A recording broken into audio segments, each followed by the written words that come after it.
ny tombony ho an'ny commune aloha dia tena misy tombony betsaka tokoa satria minainy vahoaka minainy ankizy eo amin'ny fianarana ohatra ray zany tiako lazaina ny hoe amin'ny birao foty mifananantany dia ny fahazoahona tombontsoa fizakantena ny amin'le hoe fananana ny fananany amin'ny tany izay misy io zany dia hita hoe faly tena faly vahoaka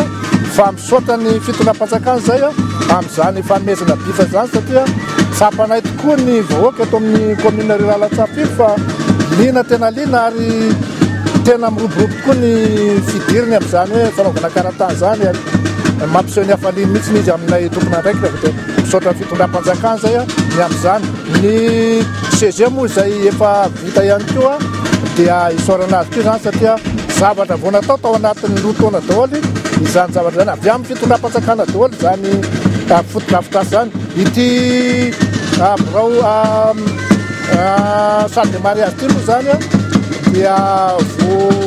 teny volana zay raha farany aingana nanamboana azy efa vita io avy amin'ny fitondram-panjakana daholo zany noho izany dia makasitaka fitondram-panjakana zay amin'izany fanomezany fahafalipo na ny etaeta vahoaka satria miainga avy amin'ny etaeta vahoaka no nisy tin'izao zavatra zao dia no tanterahan'ny fitondram-panjakana izy dia faly ny vahoaka ny manarak'izay moa dia misaotra nyreto tompona raiky fanjakana ihany koa izay manotona Antsapiro amin'izao fanokanana izao satria raha tsy misy ray aman-dreny tahaka an'izao dia tena ohatrany hoe manginginy zay ao ny chef de région ao ny monsieur le député ao ny chef de district sy ireo mpiara-miasa rehetrarehetra izay manotona anay ety dia ifalianay ary tena isaorana indrindra amin'izany fanotonana izany satria raha tsy misy an'ireo dia tena mangingina ihany minanonana efitra ray izy io mety mahazaka mpianatra hatreo amin'ny 30 angambany no zakany amin'ny salle vao natao zay ny faniriana koa dia ny hoe mbo hitohizan'io salle roa zany mba fiangaviana